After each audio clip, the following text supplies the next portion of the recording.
Alright chaps and chapettes, inclusive here at the Coolest Drinker channel. Welcome to another beer review. Dug myself out of a hole there, and apologies if I've got little bits of steak in between my teeth. I had a surprisingly lovely piece of steak from Iceland, and I've just realised there's a massive crack on my beer cupboard. That's just like a white stain. Ooh. Anyway, so today we're going over to Northern Whisper Brewing Company out of Bolton, and this is the Beltie on Nitro.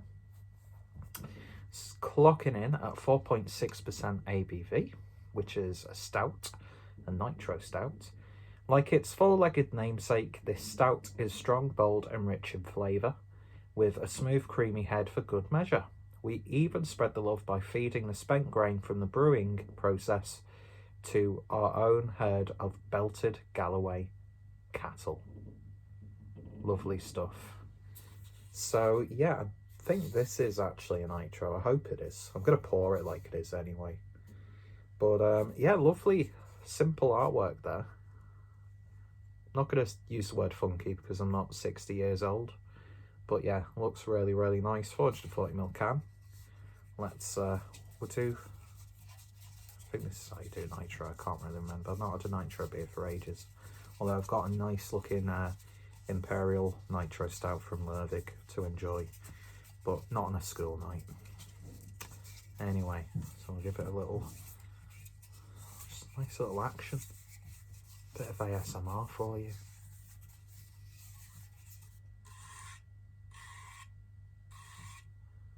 All that proves is I need to cut my nails.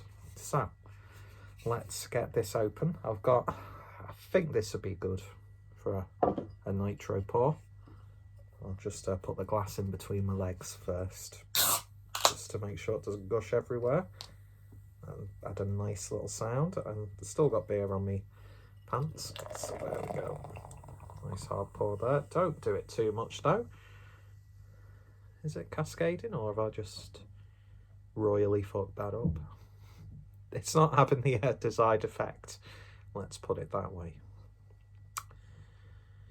So what I'm going to do is I'm going to leave that glass there, and I'm going to get myself a new glass, so just bear with me 1 second.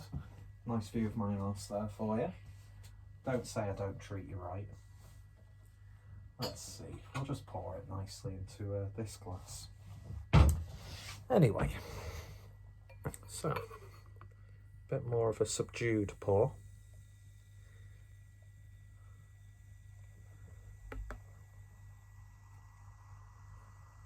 Probably made myself look like a right dickhead with this, but oh well.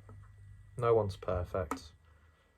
I mean, just look at the US election. Ooh, topical, even though this is going to be uploaded weeks after the result. It's actually election day today, and I've already done a beer from these guys earlier on, the Small Talk. So I'll probably upload these on the same day.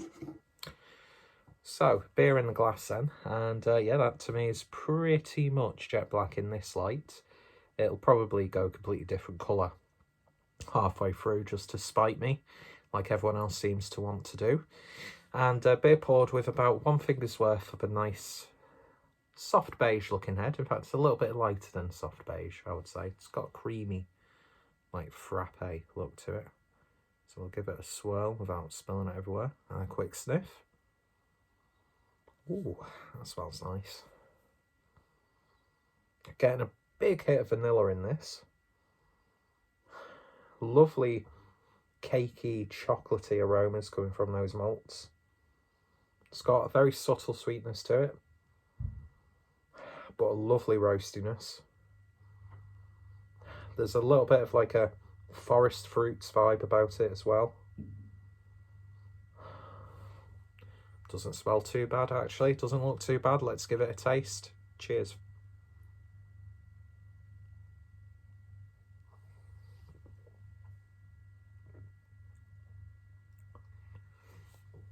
It's actually a little bit more carved than I would like it to be.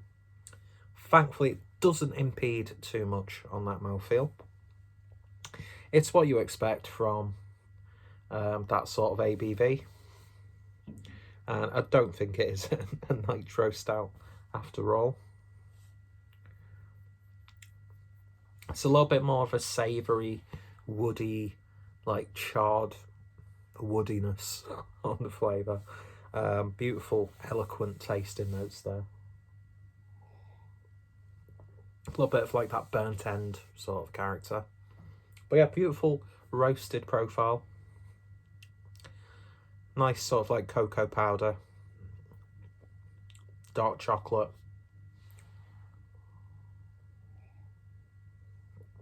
Smells a lot sweeter than it actually is. It's got a sort of like upper end of medium mouthfeel. And aside from that like prickly carbonation, there is a smoothness.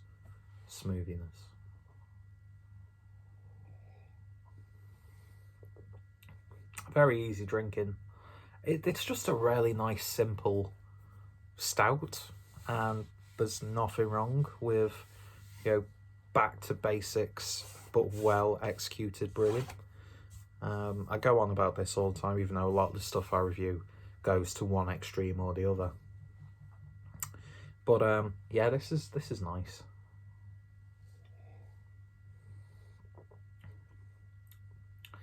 Definitely a beer I could see going down well on cask. When I'll be able to enjoy cask beer again, that's another question. Got an itchy hand, I'm not seductively rubbing my legs, don't worry. Although I bet you wish I was, don't you? I know what you're like. But then again, I like my sort of itchy my hand on the corner of me TV thing. Ah, that's nice. I do appreciate the degenerates who choose to watch my channel. Greatly appreciated.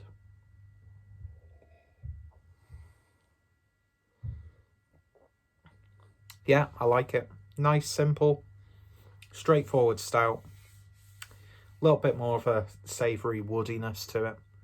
But then again, it's not like advertised as a milk stout or anything like that. But yeah, lovely stuff indeed. So that's a tropical IPA I've had from these guys. A well-balanced, yet robust stout. And I've got a Hellas lager to enjoy as well. I might enjoy that a little bit later on, but it's not been chilled down, so... And it's only Wednesday. Well, midweek. It's a midweek drink, so... And I'm working from home, so... What's a hangover if you're working from the confines of your own bedroom anyway, do you know what I mean? And those sort of like berry aromas I was getting, thankfully don't come out on the flavour.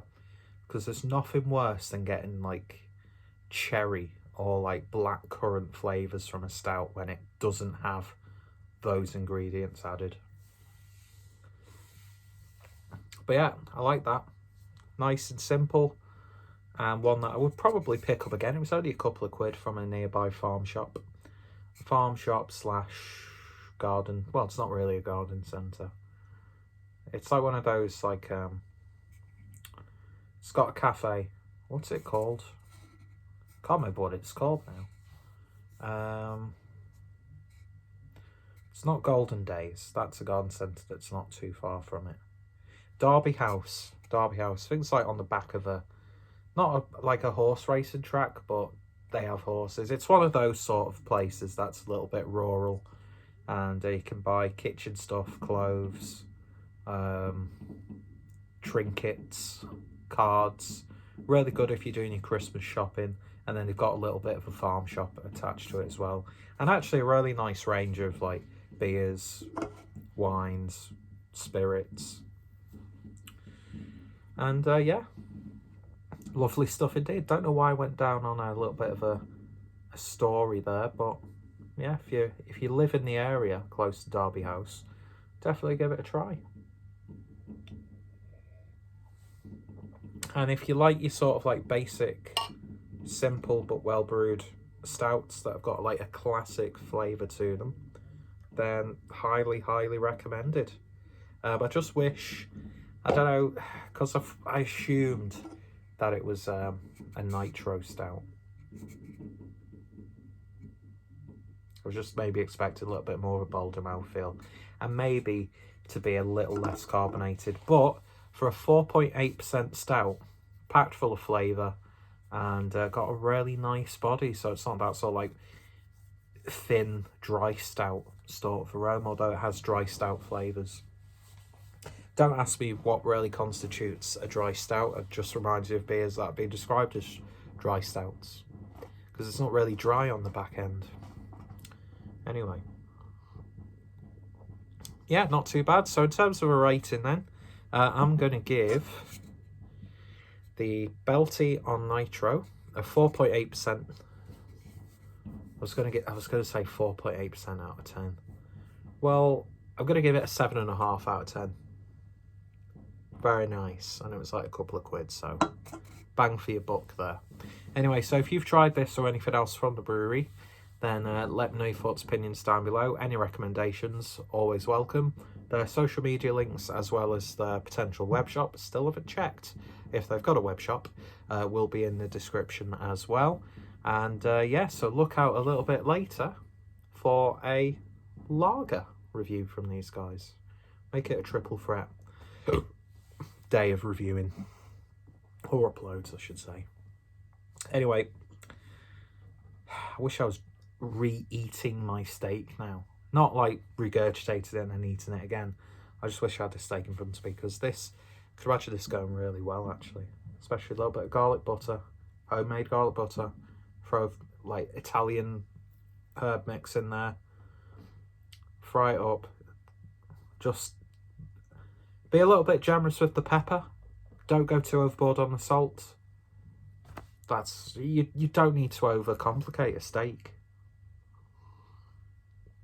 And you don't need to have a sauce with a steak, because if you cook a steak properly, it will sauce itself. Anyway,